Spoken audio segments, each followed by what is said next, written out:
மக்களே, let's welcome Venba Gopinath அவர்கள். Gopi Anna's beautiful daughter.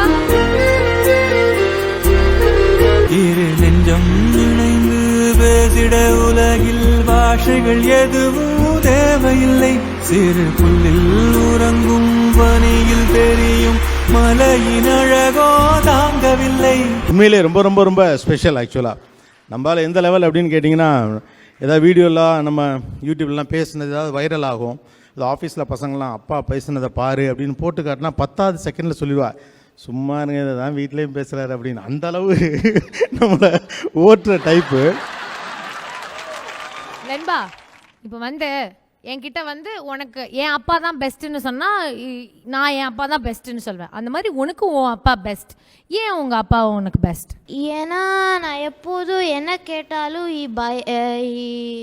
buys me and then ஏன் கேட்பாரு and then அந்த ரீசன் கரெக்டாக இருந்தால் he'll buy me or else no. அப்போ தான் புரியும் that it is for goodness. So அதனால he's the best. அதனால் அப்பா என்ன கேட்டாலும் வாங்கி கொடுத்துருவாரு. அதுக்கு ஒரு ரீசன் ஒன்று கொடுப்பாரு. அப்போ நம்மளோட நல்லதுக்காகன்றதுனால தான் உங்களுக்கு அது அப்பா. இல்லை ஆக்சுவலாக நீ என்ன கேட்டாலும் வாங்கி கொடுப்பேன்னா கரெக்ட் ரீசன் சொல்லணும். காரணம் இல்லாமல் பொருள் வாங்கி சேர்க்கக்கூடாது அப்படின்னு சொல்லுவேன். அதுதான் சொல்றியா? அப்போ தேங்க்யூ. மிச்சபடி நீயும் அப்பாவும் எதுக்கெல்லாம் சண்டை போட்டுப்பீங்க வேண்பா? சும்மாவே எதுக்கெல்லாம் சண்டை போட மாட்டோன்னு வேணா கேளு. சும்மாவே சண்டை போடுவோம், அடிப்போம். சரி, டிவியில் அப்பா அட்வைஸ்லாம் பண்ணுறாருல, இது இந்த மாதிரிலாம் சொல்கிறார்ல, வீட்லேயும் இதே மாதிரிதையா? இல்லை ஜாலி ஃபன் டாடி. ஆனால் அதாவது நான் எப்போல்லாம் என்னமோ நான் இப்படி ஆயிடுச்சு அப்படின்னு நினைக்கும் போதெல்லாம் நான் கால் பண்ணுறது 2 பேர். ஒன்று நீங்கள், இன்னொன்று மகேஷ் அண்ணா. And you always given us so much positivity. எந்த ஒரு நெகட்டிவ் விஷயமா இருந்தாலும் அதை எப்படி பாசிட்டிவாக ஹேண்டில் பண்ணணும்னு சொல்கிறது.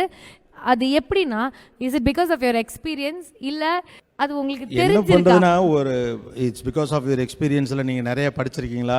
இப்படி நூதனமாக நீங்கள் தேடி கேள்வி கேட்டாலும் ஒன்றே தான், நம்பி நீ ஒன்று கேட்குற. ஓகே, இது மாதிரி கேட்குறவங்க எல்லாம் நம்மளை பெரிய பிள்ளை நம்ப ஆரம்பிச்சிட்டாங்க. அதுக்காண்டியாவது ஒரு பெரிய மனுஷனாகி நல்லது கெட்டது தெரிஞ்சு வச்சுக்கிட்டு சொல்ல வேண்டியிருக்கு, அவ்வளோதான். சில பேர் சில வாய்ப்புகள் கிடைத்த பிறகு பெரிய ஆளாவாங்க. சில பேர் அந்த இமேஜ் கிடைச்சதுனால அதை பிடிச்சிக்கிட்டே மேலே வந்துடுவாங்க. நான் 2வது ரகம்னு நினைக்கிறேன். அந்த வாய்ப்பு, அந்த இமேஜ் கிடைச்ச உடனே அதை பிடிச்சிட்டு அதுக்கு நாணயமாக இருக்கணும் அப்படின்றதுக்காக இப்படி பிடிச்சி மேலே வந்திருக்கேன், அவ்வளோதான். ஓகேண்ணா, காதல் பற்றினா? காதல் அதை நீ தானடா சொல்லணும்.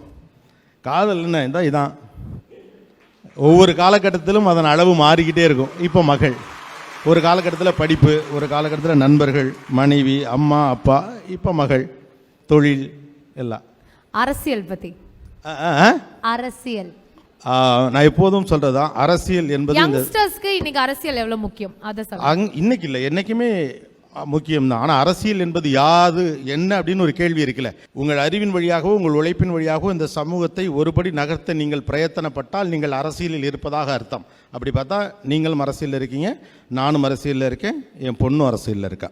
ஸோ உங்களுக்கு அந்த பிரச்சனை இருக்கும் என்றால் நீங்கள் அரசியல் இருப்பதாக அர்த்தம். மற்றபடி தமிழ்நாட்டில் 234 தொகுதி இருக்குது, இந்த ஊரில் இந்த ஜாதி இருக்குது, இங்கே இவ்வளோ ஓட்டு இருக்குதுன்னு கணக்கெடுப்பது தேர்தல் அரசியல்.